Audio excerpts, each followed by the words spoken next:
చాలా భిన్నమైన అనుభూతి కలుగుతుంది కదూ. అవును, ఇలాంటి దుకాణాలు ఆమీర్లో కూడా ఎన్నో పెట్టేవారు. కానీ ఇక్కడ మాత్రం ఏదో ప్రత్యేకత ఉంది. కేవలం స్త్రీలు మాత్రమే రాగల చోటిది.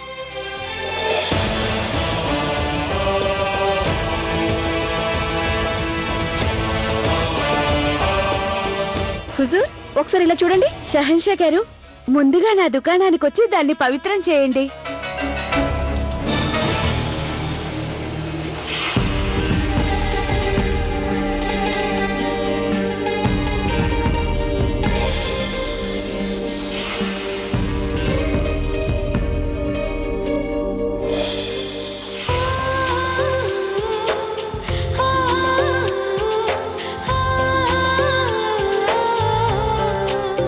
ఇప్పుడు సమయం సందర్భం అన్ని అనుకూలంగానే ఉన్నాయి.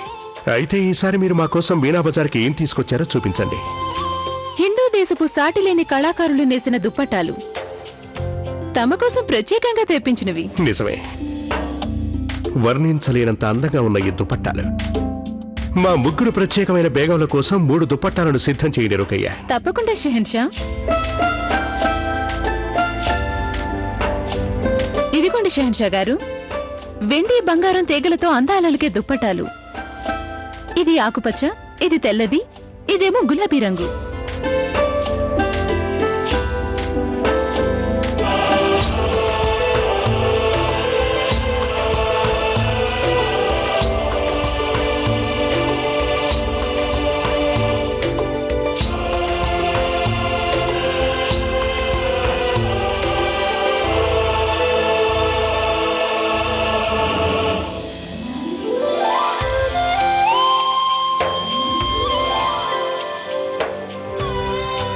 ఈ గులాబీ రంగు దుపట్టాను మేం మీకు కానుకగా ఇస్తున్నాం.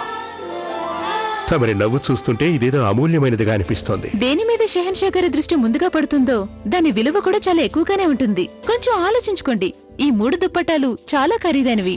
షెహన్షా గారి బేగం అందం ముందు ఖరీదు ఎంతైతేనేంటి? ఇవాళ మీకు చాలా మంచి రోజు.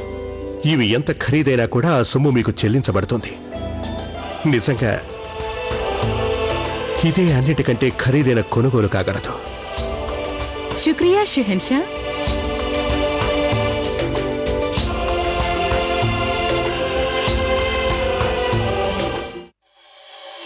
ఇక్కడ చూస్తుంటే రుకయ్య బేగం ఈసారి ఏదో మహామాయి చేసినట్టుంది.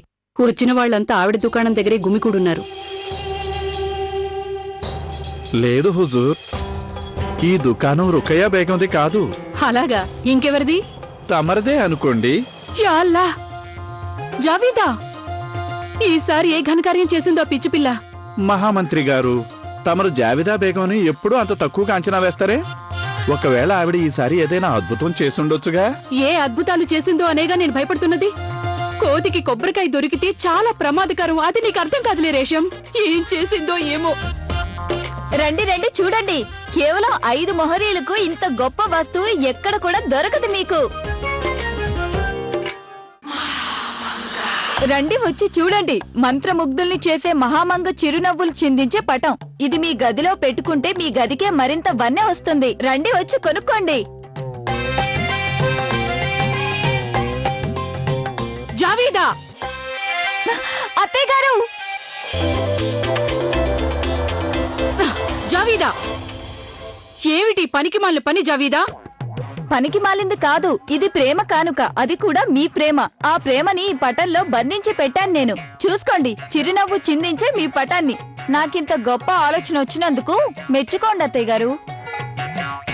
కావాలంటే చూడండి, వాళ్ళకి మీ చిరునవ్వుల చిత్రపటం ఎంతగా నచ్చిందో. మీరు కూడా నవ్వుతారంటే వాళ్ళు అసలు నమ్మట్లేదు తెలుసా అత్తయ్య? మీరు నవ్వడం ఇంతవరకు ఎవరికంటా పడలేదు కదా అత్తయ్య. స్వయంగా మీరే వచ్చి అందరి కోసం ఒక్కసారి నవ్వు చిందించండి. మీరు ఇలా కూడా ఉంటారని ఒక్కసారి నిరూపించుకోండి. ఇవన్నీ మూటగట్టేసి నీ దుకాణం మూసేయి జావీదా. అదేంటి అత్తయ్య గారు, ఇంకా నేను చాలా చిత్రపటాలు అమ్మాలనుకుంటున్నాను. నేను షెహన్షా గారి రాక కోసం ఎదురు చూస్తున్నాను. వారు వచ్చి ఇంత గొప్ప దృశ్యాన్ని కల్లారా చూడాలి అని. అయినా ఇది మీకు నచ్చే ఉంటుందిగా. అసలు నువ్వేమనుకుంటున్నావు? నాకేమనిపిస్తుందంటే తమరి ఆనందంతో ఎంత పొంగిపోతున్నారంటే ఆ ఆనందం ఎలా వ్యక్తం చేయాలో తెలియట్లేదు. ఆ తబస్సుకి తెలిసిందనుకోండి, తన సహాయంతో గీసిన చిత్రపటం మీకు ఇంతగా నచ్చింది అని తను ఆనందంతో ఎగిరి గెంతేస్తుంది. ప్రస్తుతానికి నువ్వు ఈ చిత్రపటాలన్నీ మూట కట్టేసాయి. అయినా మీకు కూడా నచ్చింది కదా, నన్ను అమ్ముకోనివ్వండి అత్తయ్య గారు. జావీదా, నీకు ఎలా చెప్పాలో తెలియడం లేదు. నువ్వేమో ఎంతో శ్రమపడి ఈ చిత్రపటాలు సిద్ధం చేసావు, అవునా? అందుకని ఇవి వేరే వాళ్ళ వద్దకు వెళ్ళటం నాకు ఇష్టం లేదు. ఈ చిత్రపటాలన్నీ నా దగ్గర ఉంచుకోవాలనుకుంటున్నాను. నేను వీటిని నాతో పాటు తీసుకువెళ్ళిపోతాను. నిజంగానా?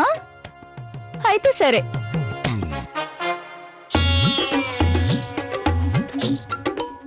ఇంకో ఇక్కడే నిలబడ్డ వేరేషం, వెళ్ళి ఆ చిత్రపటాలన్నీ కట్టకట్టి తీసుకురా.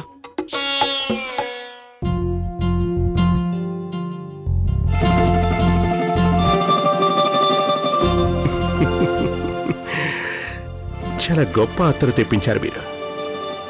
అయినా మాకు ఈ అత్తరంటే ఇష్టమని తమరికెలా తెలుసు? షెహన్షా మాత్రమే కాక తమరు నాకు భర్త కూడా అవుతారు.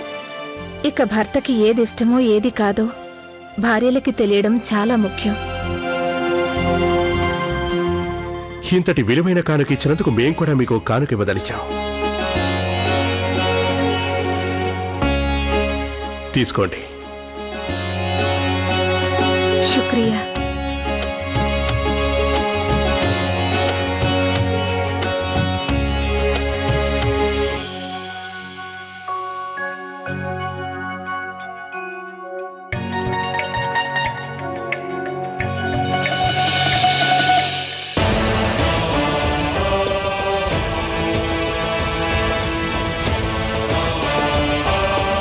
తమరు మొఘలాయి సామ్రాజ్యపు సంప్రదాయాన్ని అంగీకరించి మీనా బజార్లో పాల్గొన్నారు. అది మాకు సంతోషంగా ఉంది. ఇలా రంగులమ్మే దుకాణం మీరెందుకు పెట్టారో కాస్త మాకు చెప్తారా? మేము ఈ రంగుల దుకాణం ఎందుకు పెట్టామో అందుకు కారణం తమరికి వివరించాల్సిన అవసరం లేదని మా ఉద్దేశం. తమరు దుకాణం అంటూ పెడితే అందులో పెట్టిన వస్తువుల రహస్యం కూడా బయట పెట్టాల్సిందే. అదే పద్ధతి జోధా బేగం. రంగుల ఘనత తమరికి ఏమని వివరించగలను షహిన్షా? ఒకటి మాత్రం చెప్పగలను, మనుషుల సంబంధాల్లో రంగులు మారిపోవచ్చు గాని రంగులతో మనిషికి ఉన్న సంబంధం ఎన్నటికీ మారిపోదు.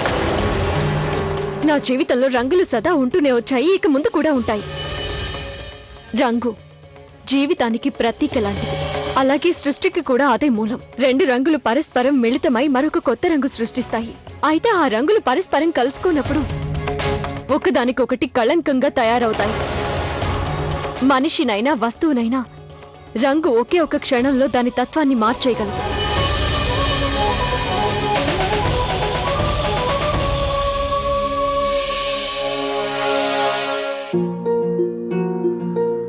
ఉదాహరణకి ఈ దుప్పట్టాన్ని చూడండి. ఇది తెల్ల రంగులో ఉంది, అంటే ఇది శాంతికి సూచన వంటిది.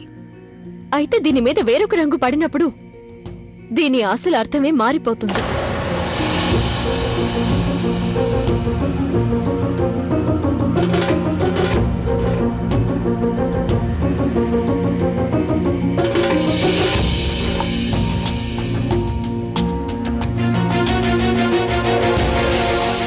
రంగులకి భావాలకి లోతైన సంబంధం ఉంది. రేపు హోళీ పండుగ. మా ప్రాంతంలో ఒకరి మీద ఒకరు రంగులు చల్లుకొని హోళీ జరుపుకుంటారు. అందుకే నేను రంగుల దుకాణం పెట్టి నా మనసులో భావం వ్యక్తం చేయడానికి ప్రయత్నించాను. అయితే తమరికి ఇలాంటివి అర్థం కావులండి, ఎందుకంటే మీలో భావుకత లేదు, వాటిని అర్థం చేసుకోగల హృదయము లేదు. ఒక షెహన్షా పరిపాలన ఉద్వేగాలతో నడిచేది కాదు జోధా బేగం, కట్టుబాట్ల వలె నడుస్తుంది. ఇక్కడ కట్టుబాటు ఏమిటంటే మేము ఏ దుకాణానికి వెళ్ళినా అక్కడ ఏదో ఒకటి తప్పక కొని తీరాలి.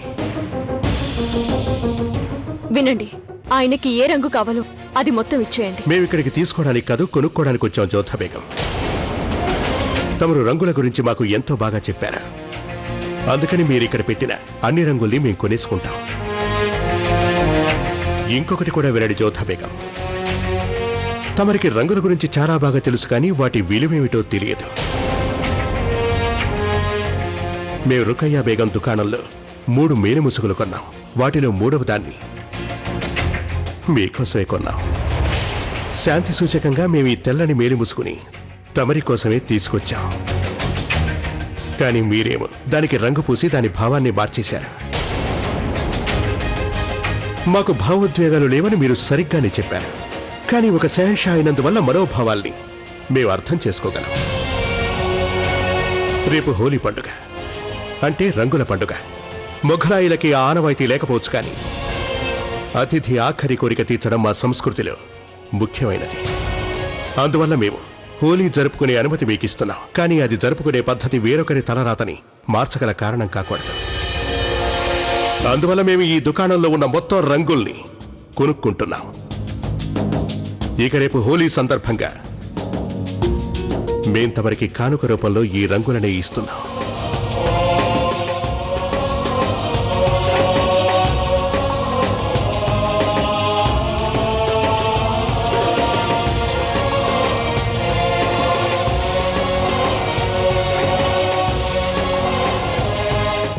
షెహన్షా, అయితే తమరు జోదా బేగం దగ్గర అన్ని రంగులు కొనేసుకున్నారన్నమాట. దానివల్ల తనకు తెలిసి వస్తుంది ఇక్కడ ఏ రంగైనా మా ఇష్ట ప్రకారమే ఉంటుందని. ఇదే ఆవిడిక్కడ జరుపుకునే మొదటి చివరి హోలీ పండుగ. మా ఉద్దేశం ఏమిటంటే తను ఆ పండుగ ఆనందంగా జరుపుకోవాలి. తమరు ఎందుకు నవ్వుతున్నట్టు? ఎందుకు నవ్వానంటే నేను తనలాంటి స్త్రీని చూడడం ఇదే మొదటిసారి. తన జీవితం వివర్ణమవుతున్నా కూడా ఆనందించగల స్త్రీ ఆమె. నిజం చెప్పనా షెహన్షా, నాకు జోదా బేగం మీద ఒక సంపూర్ణమైన గ్రంథం రాయాలని అనిపిస్తోంది. తమరేమో తన మొహాన్ని వివరణం చేయటానికి తన దగ్గరున్న రంగులన్నీ కొనేశారు. నాకది బాగా నచ్చింది. నేను మీకోసం ఒకటి తీసుకొచ్చాను.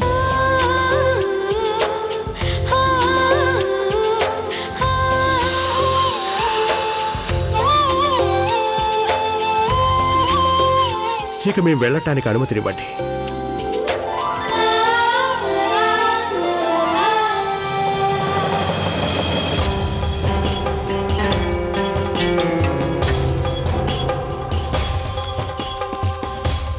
బాధగా ఉందా రుకయ్య బేగం గారు? షెహన్షా గారు జోదా బేగం రంగులన్నీ కొనేశారని బాధగా ఉందా? ఇంకా మీ వస్తువులన్నీ చాలా మిగిలి ఉన్నాయే.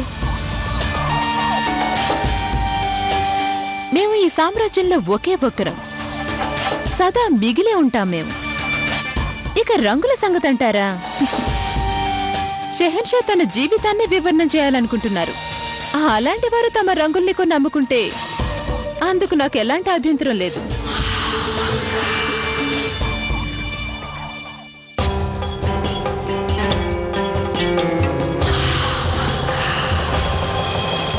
నాకు నిన్ను చూసి గర్వంగా ఉంది జోధ. అలాగే ఆనందంగా ఉంది నా మాట విని నువ్వు మీనా బజార్లో దుకాణం పెట్టావు. నాకు తెలిసి నీ రంగులతో సంతంతటా రంగులు వెళ్లి విరిశాయంట. జలాల్ నీ దగ్గరున్న రంగులన్నీ కొనేశాడట. ఇది నిజమేనా? తమరు విన్నది నిజమే అత్తయ్య గారు. అయితే షహీన్షాకి రంగులు అమ్మడం వెనుక నాకున్న ఉద్దేశం వేరు. అది నాకు తెలియదు గాని మరి నీ ఉద్దేశం నెరవేరినట్టేనా? నేను అనుకున్నది ఏంటంటే షహీన్షా రంగుల అర్థాన్ని, వాటి ఘనతని అర్థం చేసుకోవాలి అని. అంటే నువ్వనుకున్నది సాధించినట్టే కదా. హోలీ శుభాకాంక్షలు తల్లి. తమరికి తెలుసన్నమాట ఇవాళ హోలీ పండుగ. గతంలో నేను ఈ పండుగలో పాల్గొనడం కూడా జరిగింది. జలాల్ ఇంకా చంటి బిడ్డ. అప్పట్లో ఒక హిందూ రాజు దగ్గర తలదాచుకున్నాను. అక్కడున్నప్పుడే హిందూ రాణులతో కలిసి హోలీ జరుపుకున్నాను నేను. నాకు తెలియనే తెలియదు అత్తయ్య గారు. తమరికి మా పండుగ గురించి తెలిసిన సంగతి నాకు తెలియదు. నీ మతానికి సంబంధించిన కట్టుబాట్లు, సంస్కృతి, సంప్రదాయాల గురించి నాకు బాగా తెలుసు. అయితే ఈ పండుగ మాకెంత ముఖ్యమో అది కూడా మీకు తెలిసే ఉండాలి. హోళీ పండుగ అంటే కేవలం ఆనందం మాత్రమే కాదు, అలాగే గతంలోని జ్ఞాపకాల్ని కూడా గుర్తు చేసే పండుగ ఇది. అత్తయ్య, నాకు ఇక్కడ నియమాలు అతిక్రమించే ఉద్దేశం లేదు. అలాగే ఎంతో గందరగోళంగా హోళీ పండుగ జరుపుకుని ఇంకొకరిని బాధ పెట్టాలని లేదు. నేను కేవలం నా స్నేహితురాళ్లతో పాటు, అలాగే ఈ సంబరంలో నాతో పాటు పాలు పంచుకునే వారితో పాటు ఈ పండుగని జరుపుకోవాలని కోరుకుంటున్నాను. మరందుకు జలాల్ ఒప్పుకున్నాడా? ఒప్పుకున్నారు. వారు నాకు అనుమతి ఇచ్చేశారు. అయితే అత్తయ్య గారు, మా అమ్మ స్థానంలో ఇక్కడున్నది మీరే. అందుకని మీ అనుమతి కూడా నాకు చాలా ముఖ్యం. చెప్పండి, నేను హోళీ సంబరాలు చేసుకోవచ్చా? తప్పకుండా చేసుకో తల్లి. నేను మీ మతం అనుసరించే నియమాలను ఎంతో గౌరవిస్తాను. నాకు సంతోషం ఏమిటంటే క్రమంగా మా జలాల్ కూడా ఇవన్నీ అర్థం చేసుకుంటున్నాడు. అత్తయ్య గారు, నేను తమరి కోసం ఒక కానుక తెచ్చాను. నా జ్ఞాపకార్థం. తీసుకోండి. జ్ఞాపక చిహ్నాలు ఎప్పుడు ఇవ్వాలంటే వదిలేసి వెళ్ళినప్పుడు. నువ్వెక్కడికైనా వెళుతున్నావా?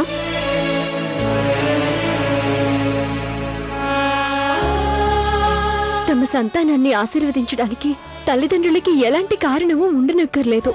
అలాగే పెద్దవాళ్లకి కానుకివ్వడానికి చిన్నవాళ్లు సందర్భం కోసం వేచి ఉండనక్కర్లేదు. నాకివ్వాలనిపించింది, నేను మా అత్తయ్య గారికి కానుకిచ్చేశాను. నువ్వు ఏ వస్తువు ఇచ్చినా అది నాకు చాలా అమూల్యమైనది జోధ.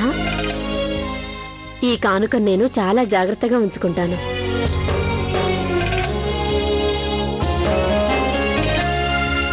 ప్రణామాలు అత్తయ్య గారు.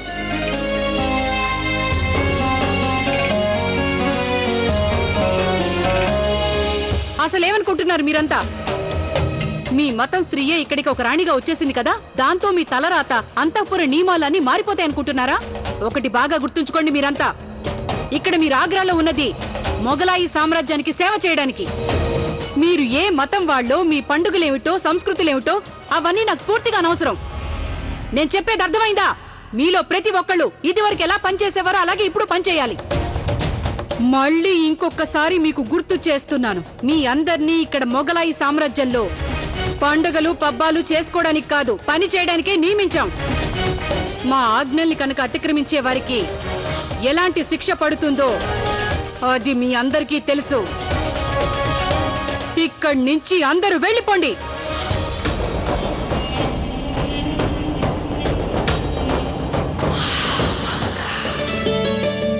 ఇదేమిటి రేవా, ఈ రంగుల్ని ఇక్కడ పెట్టావే? వీటిని బయట పెట్టాలిగా. వీటిని షహన్షా గారు పంపించారు.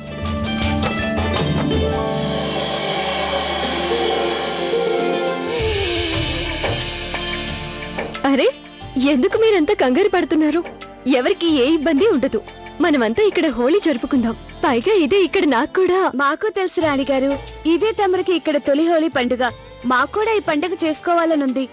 కానీ మహామంగ గారేమో బహుశా ఆవిడికి ఇంకా ఎవరూ చెప్పి ఉండకపోవచ్చు. ఎందుకంటే స్వయంగా షహీన్షా అత్తయ్య గారు హోళీ జరుపుకోవడానికి నాకు అనుమతిచ్చారు. ఇంకా భయపడ్డం దేనికి? మీరంతా నాతో పాటు తప్పకుండా హోళీ పండుగ చేసుకోవాలి. ఆ దేవుడికి శతకోటి ధన్యవాదాలు. తమరిని ఇక్కడికి పంపినందుకు కృతజ్ఞతలు. తమరి దయ వల్ల ఇక్కడ ఊపిరి పీల్చుకోవడానికైనా స్వేచ్ఛ లభిస్తోంది. ఇక ఇవన్నీ పక్కన పెట్టి రంగులు చల్లుకునే పండుగ ఆరంభించండి.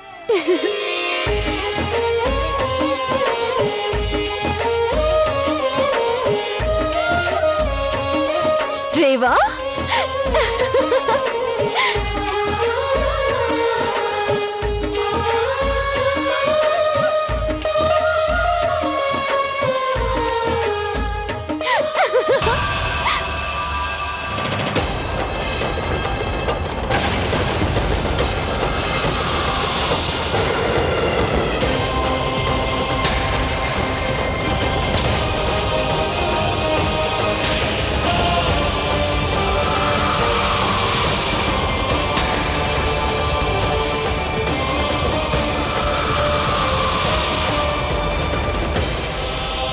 తప్పైపోయింది, క్షమించండి మహామంగ గారు.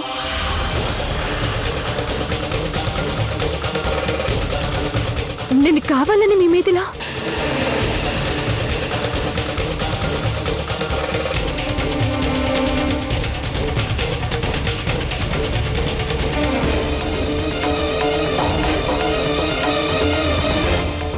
ఇదేదో గొడవ జరిగేలా ఉంది రాణిగారు. మహామంగ అలా ప్రశాంతంగా వెళ్ళిపోయిందంటే అది ప్రమాదానికి సూచన. ఇదేదో గాలివానికి ముందు ప్రశాంతత లాంటిది. నేనేం కావాలని ఆ పని చేయలేదే. ఇప్పుడు నేనేం చేయాలో నాకే తోచడం లేదు.